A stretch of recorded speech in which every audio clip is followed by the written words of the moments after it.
Bueno, compañeros, voy a hablar de derechos humanos porque este es un tema que va relacionado y no es el procurador de derechos humanos. Voy a explicarles que en Guatemala la ley, nosotros no le podemos decir a nadie que la ley en Guatemala es, no podemos llegar con un juez y le digo al señor juez, no conozco nada de derecho. Usted no le puede decir al juez ignorancia, porque es falso. La suprema ley en Guatemala, ¿cómo se llama? Constitución Política de la República de Guatemala. Y lo único que se equivale a la Constitución Política de la República de Guatemala son los tratados de derechos humanos internacionales. El resto vienen las reglamentarias y vienen el resto de las leyes.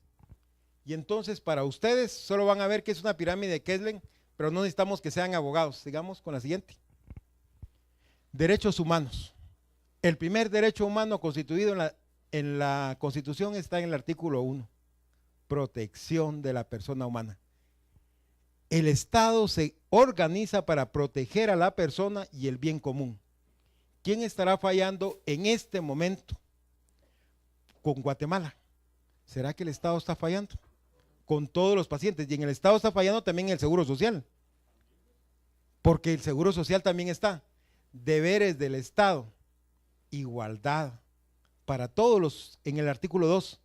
Pero el 3, si ustedes no conocen el artículo 3 y no toman la Constitución y si me mandan en un rato, si nos mandan acá un correíto, les vamos a mandar una Constitución en internet y con todos los artículos subrayados. ¿Por qué? Porque hemos entendido que muchos de nosotros los médicos no tenemos tiempo para leer. Pero si usted conoce los artículos subrayados y entiende cómo utilizarlos, le pueden servir en una defensa mínima. La defensa mínima, a veces cometemos tantos errores, pero el primero es derecho a la vida. El Estado garantiza la vida.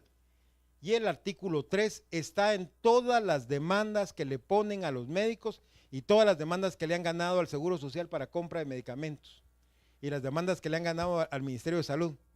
¿Por qué? Cuando no hay medicamentos, cuando no hay insumos y cuando no atienden al paciente de forma adecuada, ¿cuál está? Derecho a la vida.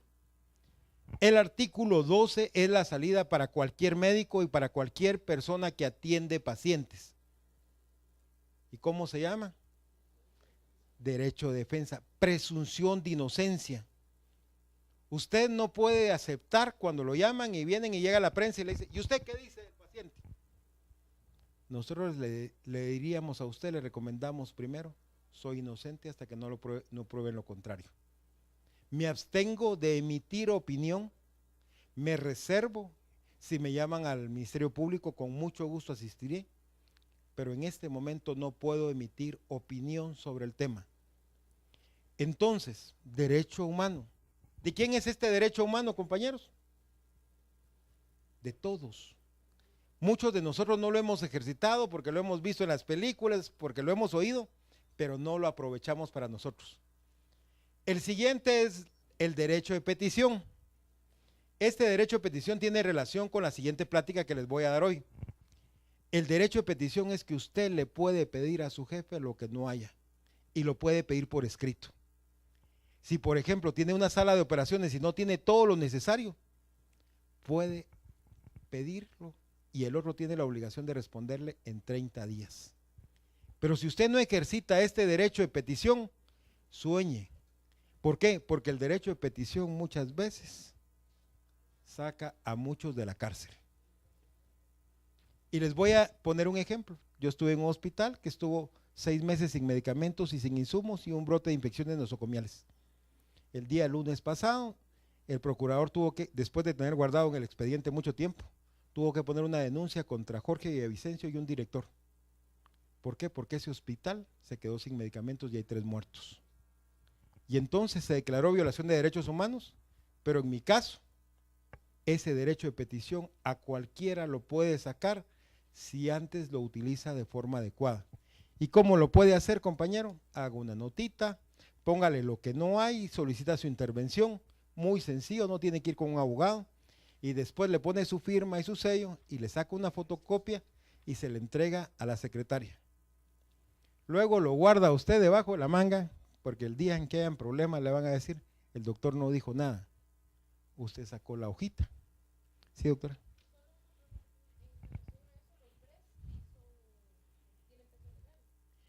Los BRES tienen peso legal, doctora, pero el problema es que usted no está diciendo si yo soy el jefe del departamento y no lo pongo a disposición o no lo informo.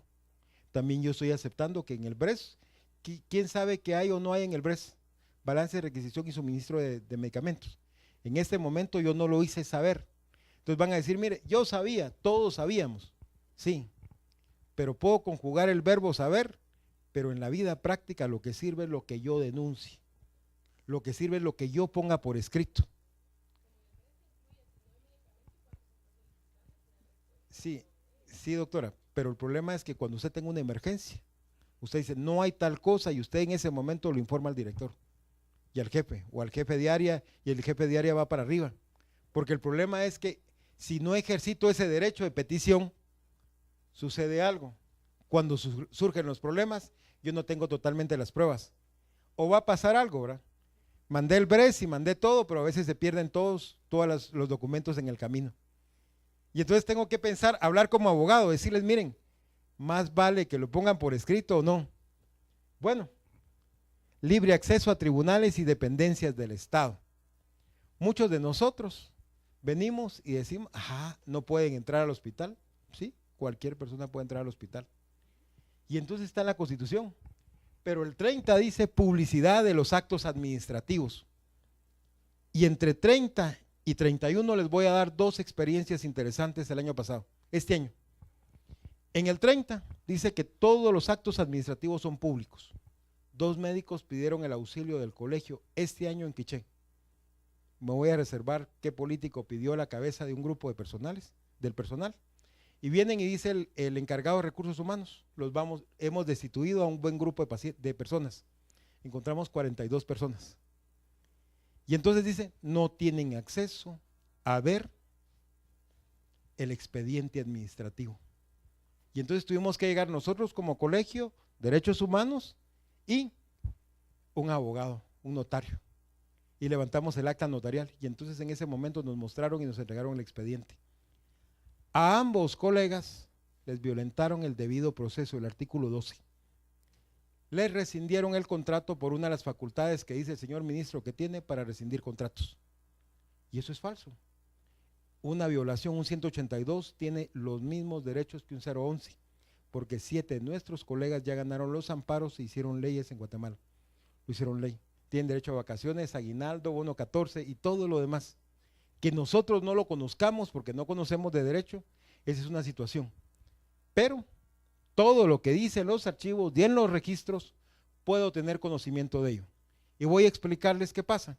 Muchas veces hay un contubernio entre el sindicato y el jefe de área, que cuando llega el médico ya no lo quiero ahí, y entonces se levanta un acta, se hace todo lo demás, y cuando llega el médico se da cuenta, dice, miren, me van a destituir o me van a cambiar. ¿Y qué sucedió? Usted nunca estuvo presente y no le corrieron audiencia. No se llevó el debido proceso, como les decía, el derecho de defensa, y entonces es sancionado usted y le dicen, rescindimos su contrato, si es 182, que le vaya bien. Y entonces sucede muchas veces que nos pasa a los médicos, que cuando llegamos a un hospital, nos dicen, mira vos ya juzgué el caso, y aquí está todo el expediente del doctor, y era un mal trabajador, o en un área de salud que es lo más común. Y entonces cuando revisamos, le digo, mire, ¿y dónde le notificó al doctor que tenía esta llamada de atención? ¿Y cuándo le corrió audiencia? Porque eso dice la ley de servicio civil y eso dice el pacto colectivo. ¿Y cuándo hizo tales y tales procedimientos? No, pero si yo ya sé, si yo soy el jefe. Y entonces cuando uno viene y saca el expediente, le tiene que dar una copia de él. Hay 2 maneras de conseguir este expediente y rectificarlo para su favor. Tiene relación con el artículo 28. Cada artículo de la Constitución genera algo que se llama una ley. ¿Ya? Y cada artículo de la Constitución, el artículo 28 genera una ley que se llama de libre acceso a la información pública. Y esa ley de libre acceso a la información, usted puede pedir una copia de todo el expediente y están obligados a entregársela. Si desaparece en el expediente, como una de las colegas vino a pedir el apoyo hace unos días, decía, mire, no puede volver la doctora a trabajar en Chimaltenango. Y se unieron un montón y levantaron todo en expediente. Y entonces ahora que estamos pidiendo por la ley de libre acceso a la información su expediente, dice el artículo 31 que se puede modificar lo que se diga de uno si uno no está de acuerdo, si se violentaron sus derechos. Y entonces ahora no aparecen las notas donde dicen que ella no podía volver a trabajar en el departamento. Y entonces, ¿qué sucede? No conocemos de derecho. Y ustedes van a ver que estos 4 artículos a cualquier médico lo pueden ayudar. Pero también eso sucede algo importante. Va relacionado a algo que les decía hace un ratito. Usted manda la nota, le sellan de recibido, el jefe tiene que abrir un expediente, tiene que informarle, tiene que guardar el expediente. Si él no lo hace, también tiene responsabilidades en el tema. Y van a encontrar todos nosotros que decimos, bueno, pero si le mandamos una nota al ministerio y nunca nos responden, sí, pero después tampoco pueden ejecutar algo contra usted. Y todo lo que le estoy explicando es un derecho humano. El Estado se organizó ¿para qué? Para proteger a la persona. El Estado ve el bien común. El Estado protege la vida. Derechos humanos, primer capítulo de la Constitución. ¿Seguimos? Bueno, imagínense que el artículo 90 dice ley de colegiación profesional obligatoria. Y saben que la ley de colegiación profesional obligatoria le da al fin el nacimiento, sí. Le da el nacimiento a los colegios de profesionales y al colegio de médicos. Y saben que esa ley de colegiación profesional obligatoria los tienen ustedes sentados acá. Y esa ley de colegiación profesional obligatoria dice que hay una obligación de la Junta Directiva en su artículo 17, literal de ley. Defender a sus agremiados en sus justas demandas, incluyendo el cobro de los honorarios. Y en su artículo 21, literal D, dice ser defendidos en sus justas demandas, incluyendo el cobro de sus honorarios. Son derechos y obligaciones. También hay que pagar sus horas, hay que pagar sus cuotas a tiempo. También otra de las obligaciones es tener sus horas crédito. ¿Por qué? Porque si usted no tiene las 32 horas crédito cuando lo demandan, sucede que viene el Ministerio Público y ahora pide. ¿El colega estaba colegiado activo? Sí. ¿Y cuántas horas crédito tiene? Yo les puedo decir que ahorita algunos de los que vinieron corriendo con una lista que han salido por los clavos que hay en el IX, algunos no tienen ni horas créditos.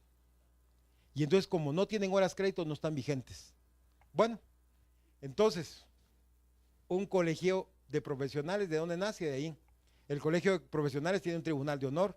Y el Tribunal de Honor debería velar por el prestigio de los agremiados. Y ese nace de la Constitución. El colegio tiene una ley específica que nos rige. Bueno, seguimos.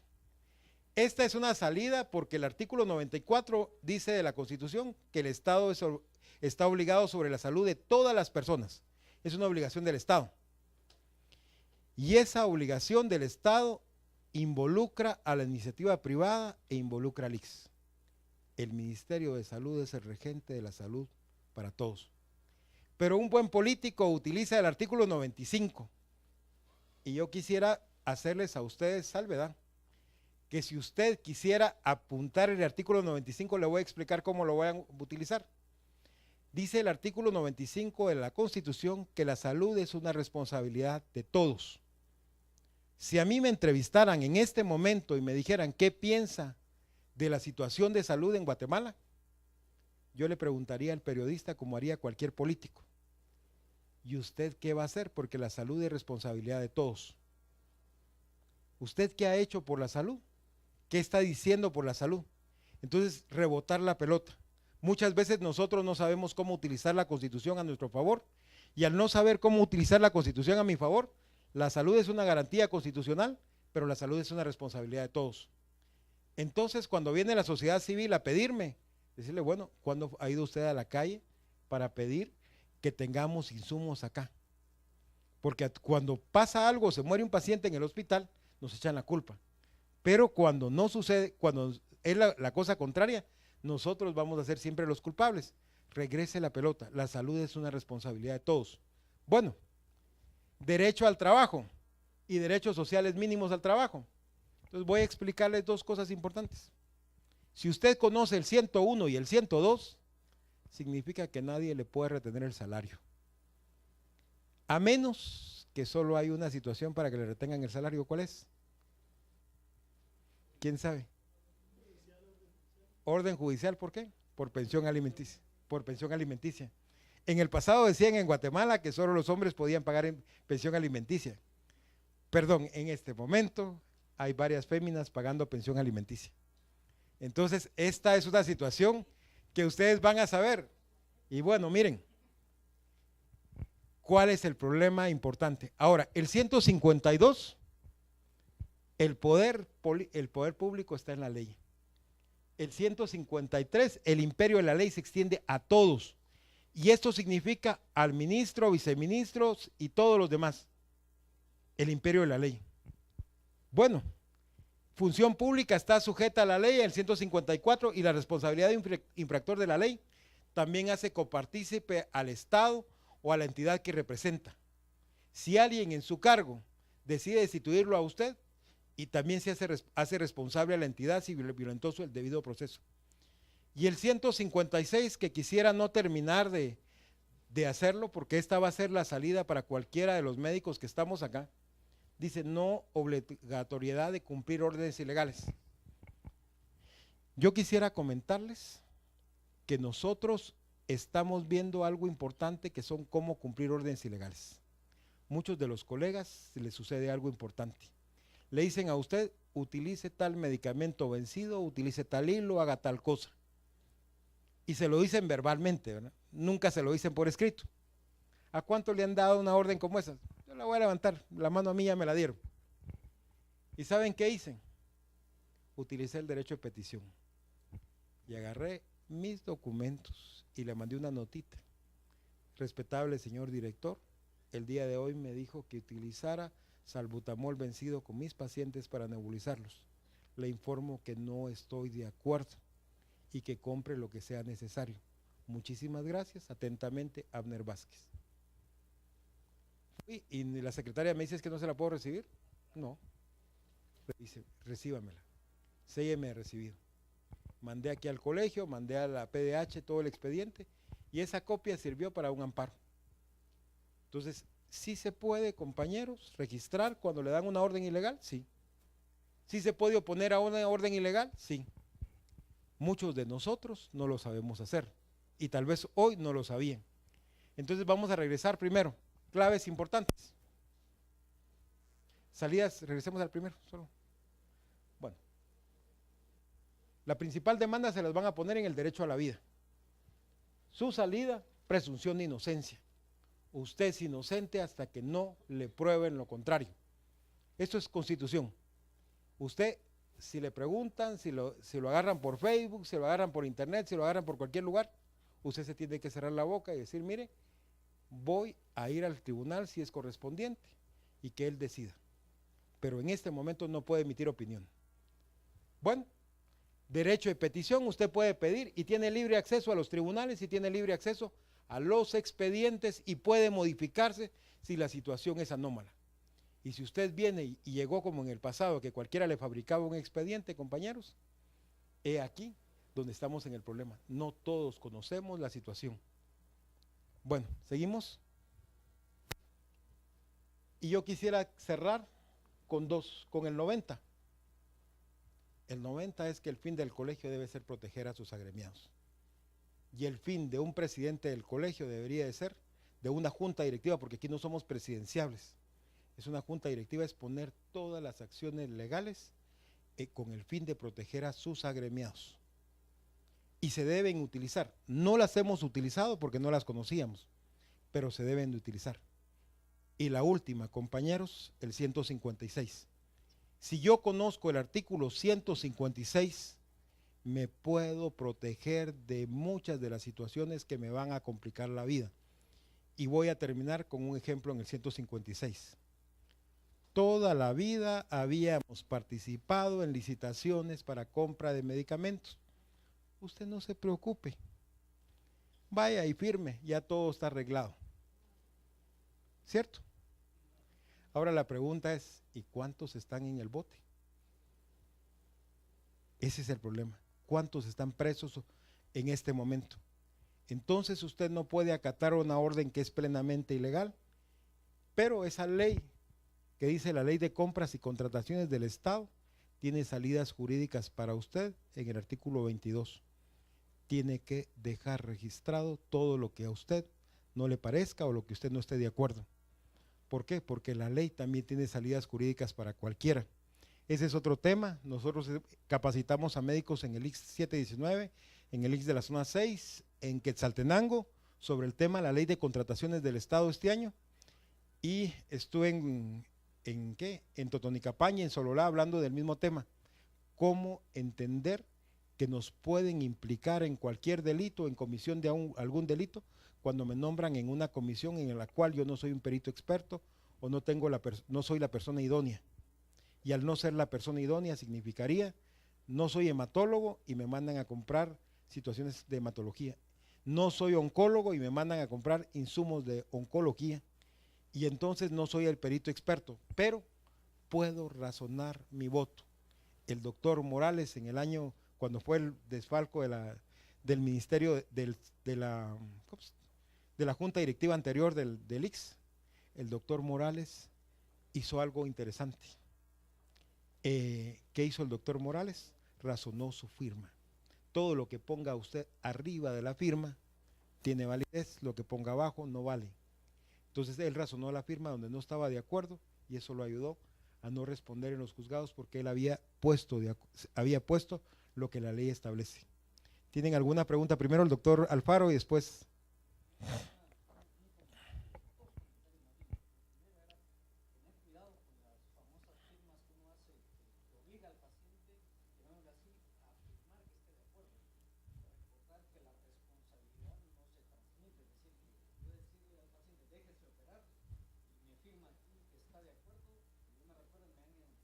Es coacción.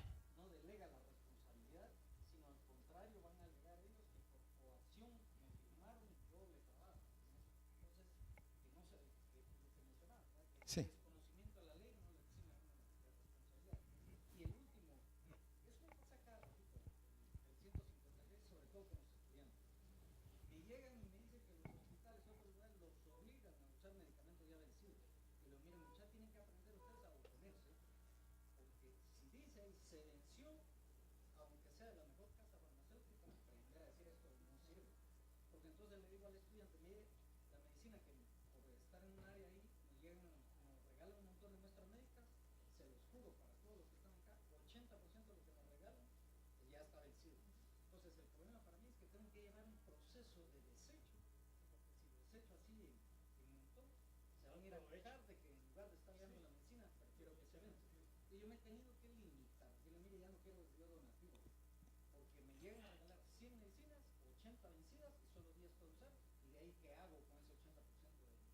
Claro.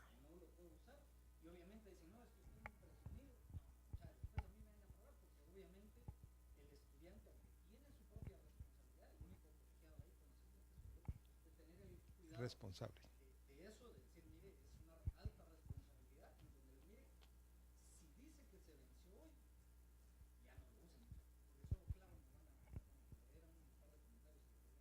Claro, y el problema que hemos tenido, después doctor, el problema que hemos tenido es que limpieza sí toma fotos y la sube a los diarios locales.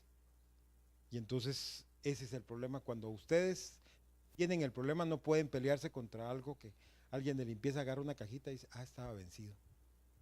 Entonces no podemos decirle a cualquiera que no va a tener delito, sí, nadie es superior a la ley, pero sí le tenemos que recomendar.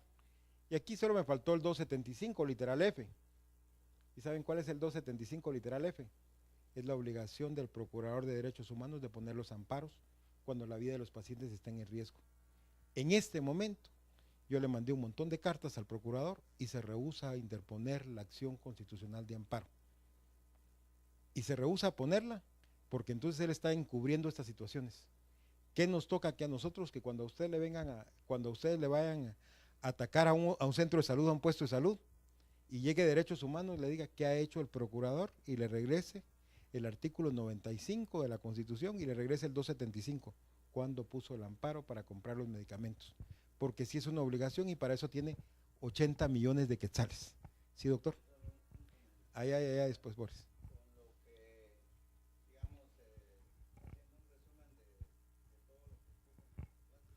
Anterior y esta.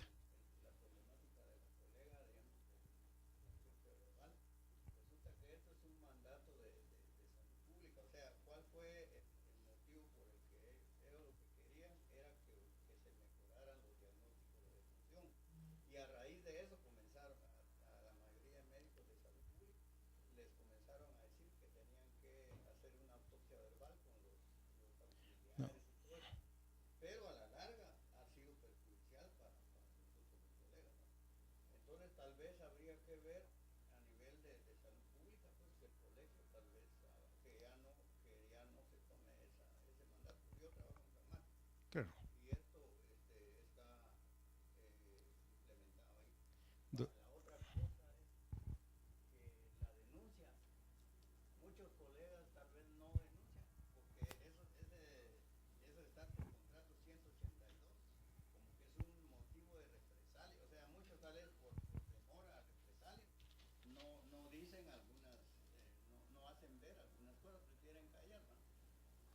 Entonces, pero yo creo que es muy válida la sugerencia suya. Yo no sabía en qué artículo, cómo ustedes ya hicieron ver que los que estamos en el 182 también gozamos de los mismos derechos. Eso es lo que nos acusan allá en San Marcos, que nosotros no gozamos de nada. Y obviamente no gozamos de nada. Hasta ahora que ya internamente nos están unos días de vacaciones nada más, así de Claro. determinados turnos. Y la otra cosa es de que, digamos, lo que a nivel nacional están dándole una importancia grande a la matemática, porque Claro. hacen análisis. Esta, Hacen análisis. Entonces, como la hemorragia por parto es la primera causa de muerte. sí. Y la atonía uterina es una de las primeras causas de muerte materna. Y actualmente no tenemos oxitocina, por lo menos le digo en San Marcos. No, esta Pero idea las que tiene comadronas sí la tienen. de que hagamos la denuncia, excelente. Pero siempre está, ¿qué es lo que hago? Yo no sé si es correcto o no es incorrecto, porque el problema es que cuando muera una paciente ya no van a decir que por eso, a nosotros nos echan la culpa. Lo que hago es poner en el expediente que no utilicé tal cosa porque no había, pues, o sea, por el manejo activo del tercer periodo Claro. de oxitocina y todo. Estamos. No ponemos, hacemos lo que expulsa espontáneamente la placenta y no ponemos la Bueno, oxitocina que normado está en. claro. Pero más algún caso puede caer en atonía uterina, que ya no. Bueno, Entonces, ¿es válido poner en el expediente o eso no lo salva a uno? bien, doctor, lo salva uno, pero lo que pasa es que hay que informarle al jefe. Si usted no se lo informa al jefe y al jefe del departamento cuando sucedan las acciones legales, esta es una situación que va a recaer sobre nosotros. ¿Qué es lo que yo tendría que recomendarle a ustedes? Utilicen el derecho de petición, infórmenle. Normalmente no conocemos, pero tampoco preguntamos o tampoco acudimos al colegio para pedir apoyo y asesoría. Este es uno de los problemas cuando nosotros empezamos a estudiar Derecho. Yo empecé a estudiar Derecho, estaba sentado ahí en la esquina. Y vino un día Carlos Fajardo y me dijo, toda la vida contratamos abogados acá, ¿verdad? Sentémonos nosotros y vamos mañana a la universidad a estudiar Derecho. Cuando tomamos la decisión de entrar a estudiar Derecho, los dos, después nos dimos cuenta que el tercero, el doctor Ovalle, ya se había metido a estudiar Derecho sin decirnos nada. Entonces los tres estábamos sentados estudiando Derecho, sabiendo lo que no entendimos. Fuimos a la escuela a aprender Derecho. Normalmente nosotros, nuestra universidad no nos enseña nada. Doctor, no nace la muerte materna es para evaluar la mortalidad materna. Sí, ahorita, ya, sí, ahorita vamos a ir al coffee y después seguimos. Perdón. El tema es específico. Se hizo porque el INASIF esperaba mucha gente que iba a morir, que murieran, entonces al INASIF se le iba a llenar. Entonces Ludwig emitió una resolución, Ludwig Ovalle, para que en los centros de salud y en los puestos de salud se emitiera la nota. Pero esta es una situación que ahora como tal, después de revisarla, es ilegal y es inconstitucional. Nadie lo puede obligar a usted a certificar algo que usted no ha visto. Entonces, si tenemos las últimas dos preguntas, Boris.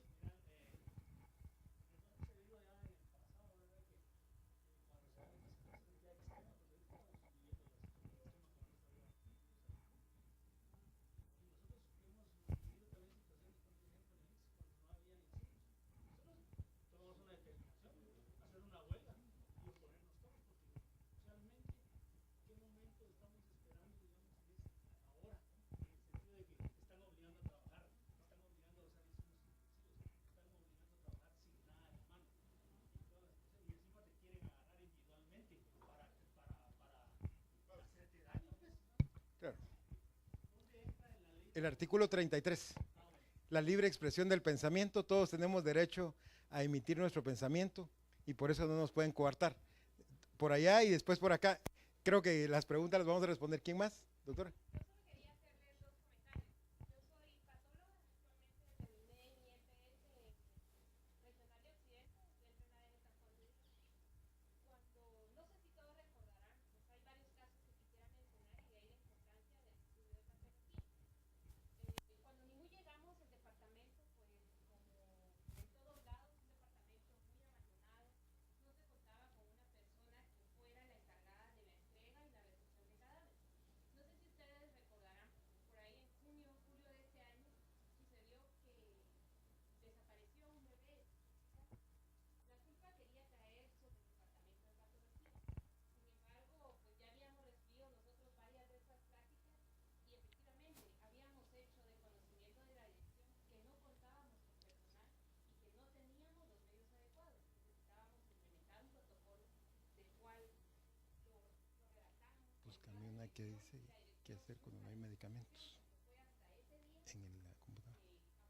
desafortunadamente pues el niño desapareció. Hasta el momento no sabemos qué pasó. Habíamos solicitado ya en 3 ocasiones que se nos enviara un encargado de la morgue y no había surtido efecto, pero como bien dice el doctor, contábamos con el sello de recibido del Departamento de Recursos Humanos, de la dirección en la cual habíamos estado solicitando dicho personal y que se implementara un protocolo para evitar que problemas así sucedieran. Y pues esa fue la salida de, en este caso, compañero que era jefe del departamento y mío, porque sobre nosotros quería caer la culpabilidad de que nosotros éramos los responsables de la custodia de este niño, cosa que De no sucedió así, desabastecimiento. sino ahora pues se fue a instancias mayores, ¿no? Otro de los casos que quiero comentarles es de que también realizamos necropsias, ¿verdad? Desafortunadamente son muy pocas y las que hemos hecho son a muerte materna. Tuvimos el caso que recientemente resolvimos, ¿verdad? Una niña de 16 años que había acudido a la emergencia de la ginecología por una hemorragia uterina normal. Al parecer la niña resultó en una histerectomía y el papá quería demandar a la institución que por la histerectomía la niña había fallecido sin conocer todos los antecedentes de la familia. Cuando se hizo la reunión de muerte en el comité de muerte materna, se llegó a la conclusión, ¿verdad? Nosotros en el estudio de patología vimos un útero con endometriosis, salpingo-oforitis y una reacción a células extrañas, de células gigantes a cuerpo extraño, sin saber nosotros toda la historia, ¿verdad? Porque solo decía hijas obstétricas. Interrogando, la paciente había acudido con una comadrona, la única que sabía de eso, y le había estado introduciendo una varilla con la cual se había provocado el aborto. Cuando revisamos nuevamente la pieza, La misma efectivamente el comadre. útero tenía una perforación y las células gigantes que encontrábamos ahí como reacción al aborto Sí, esa es la que voy a poner después de aquel. ya después de Sí, probar todo eso ponela aquí. y hacer el estudio en comunidad, no me recuerdo bien cómo es, que se van a Sí. hacer en el área de salud, van a investigar a la comunidad, se documentó que No, efectivamente no había sido una muerte propia después. del Sí, hospital, como el papá ahí estamos. quería demandar al hospital, sino la misma Ahí vamos. niña había acudido con una comadrona a efectuarse un aborto, ¿verdad? Y es de ahí donde yo quiero recalcar dos cosas, ¿verdad? La importancia de que nosotros estemos solicitando cuando no tengamos insumos personal o material, y la otra, tener una buena historia clínica y la importancia de que todo se le haga un estudio patológico, ¿verdad? Ha servido para defensa de Claro. Y en este caso les puedo decir algo. La mala calidad de los brazaletes en Sololá, tuvimos un problema hace unos días donde estaban demandando a todos los colegas pediatras porque los brazaletes tenían mala calidad y se caían. Y entonces se llevaron el caso hasta la comunidad y tuvimos que tomarles videos, ir a hablar con el alcalde indígena. Y el caso en el hospital de Quiché sí funcionó contra el personal, pero en el caso de Sololá no funcionó porque demostramos que era la mala calidad de los insumos. Doctora y doctor, porque aquí terminamos y vamos a hacer un receso de 10 minutos.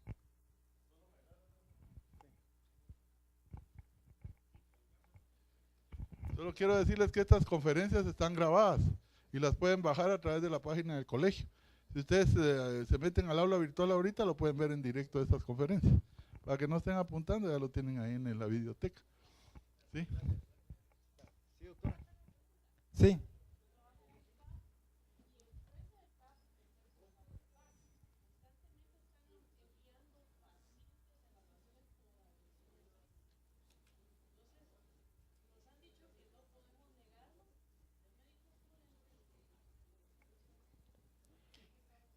Doctora, eso usted no puede desacatar una orden de un juez, porque por desacatar una orden de un juez sí la pueden procesar, pero sí puede enviar una nota de lo que usted observa. Y usted pone, mire, tiene equimosis, tiene algunos hallazgos que usted encuentre, pero el resto recomienda que sea evaluada por el Instituto Nacional de Ciencias Forenses, INACIF, y entonces en ese momento ya trasladó la responsabilidad porque le dice al señor juez que usted no es un perito experto, pero que sí acató la orden.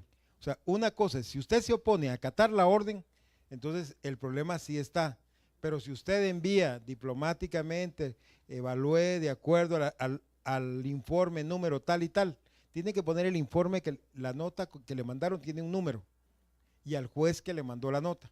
Entonces sí le puede informar que usted no es un perito experto, pero que recomienda que se envíe a un centro donde hay un perito experto para evaluar a la paciente. Sí. Más que todo sucede en los casos de violencia contra la mujer y abusos similares. Entonces, lo que usted ponga o lo que usted observe, y el detalle, doctora, mi recomendación importante.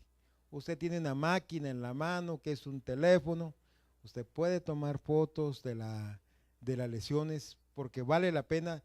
21 días después no estarán, y esto nos va a afectar porque entonces cuando vuelva y la lleven al juzgado y vean el caso, van a ser 6 meses, un año después, y van a decir, mire, y usted vio a la paciente, y entonces va a ser su palabra contra la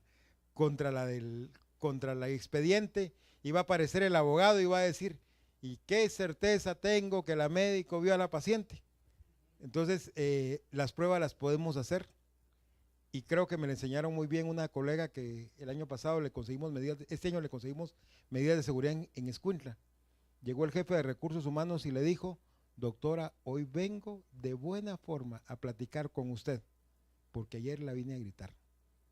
Y entonces quiero que haga esto, esto, esto y esto. Y entonces con eso, cuando vino acá, nos fuimos con la fiscal de femicidio a Escuintla, y en Escuintla le pedimos medidas de seguridad para la doctora. Entonces, hay cosas que ustedes pueden hacer y pueden utilizarlas. Si van a grabar a alguien, le informan, lo voy a grabar para fines prácticos. ¿Por qué? Porque todo lo que ustedes tengan el consentimiento. Ahora, quien la venga a amenazar, mejor grábenlo, porque esa es una amenaza que le puede servir a usted en cualquier momento y cualquier persona que la esté intimidando. Sí.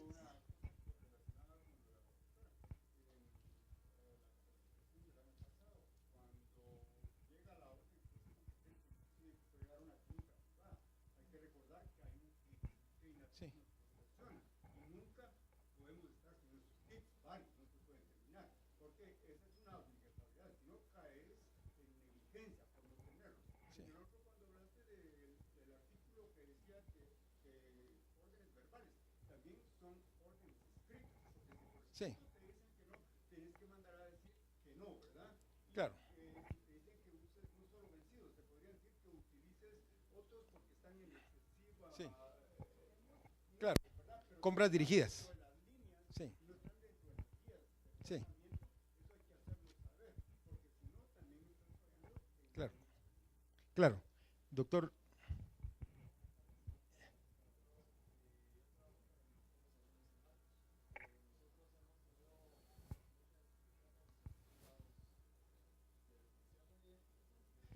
¿Ustedes han tenido problemas con el certificado de la autopsia verbal?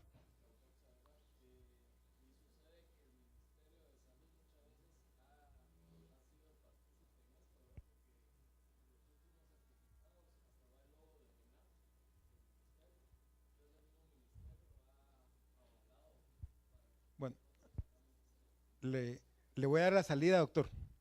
Como el tema ya lo tratamos y le voy a dar la salida, ¿cómo lo arreglamos ahorita en Petén? Llegamos y fuimos al Congreso de Medicinas hace unos días a Petén, hace casi un mes y fracción. Cuando fuimos al Congreso de Medicina, los médicos pidieron el auxilio del colegio y fuimos con el secretario de Junta Directiva a hablar con el gobernador de Petén, con los alcaldes del lugar, y les informamos que ninguno de nuestros médicos pueden cometer delitos como la falsedad material y la falsedad ideológica. Y en este momento le estamos informando también al INASIF que nuestros médicos no pueden firmar los documentos. Si ustedes piden el auxilio, lo hicimos ayer, el año pasado en Shela, este año, que tuvimos un congreso de principios jurídicos en el Bella Luna, con más de 150 médicos que llegaron a recibir capacitación sobre principios legales. Entonces yo le recomendaría que si usted nos manda una carta de defensa gremial después de la otra semana, pidieran ustedes la intervención para que fuéramos a hablar con el gobernador y con el gobernador y los alcaldes para que entiendan que aquí hay implicaciones legales para el médico y que ningún médico está facultado para hacerlo porque hay impedimento de ley. Usted no es notario, usted no puede recibir declaraciones de una persona que no sabe quién es, porque usted no puede identificarla y no puede dar fe pública de ella. Nosotros recomendamos no hacerlo. Si ustedes quieren que les mandemos la misma carta que les mandamos a los compañeros de Petén, de Shela y de Totonicapán, y en Quiché, el doctor López se preocupó por conseguir una resolución ministerial en la cual no se recibe esto. No lo hacen los médicos.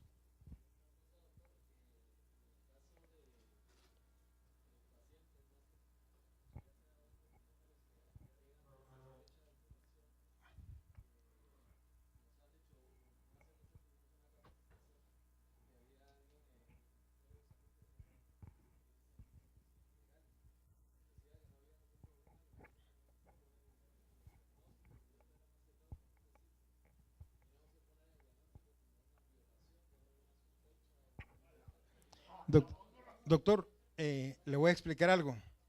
Muchas de las órdenes ilegales que les ponía hace un ratito se cumplen porque nosotros nos dicen que así se dijo. El problema es que la responsabilidad, cuando usted responda, la va a responder usted en el juzgado. Si usted no tiene el kit para tomar las muestras, si usted no tiene una persona que lo acompañe para hacer el estudio, y tiene que ser una enfermera a la par de, doctor, no lo haga. Si no, le voy a poner un ejemplo práctico.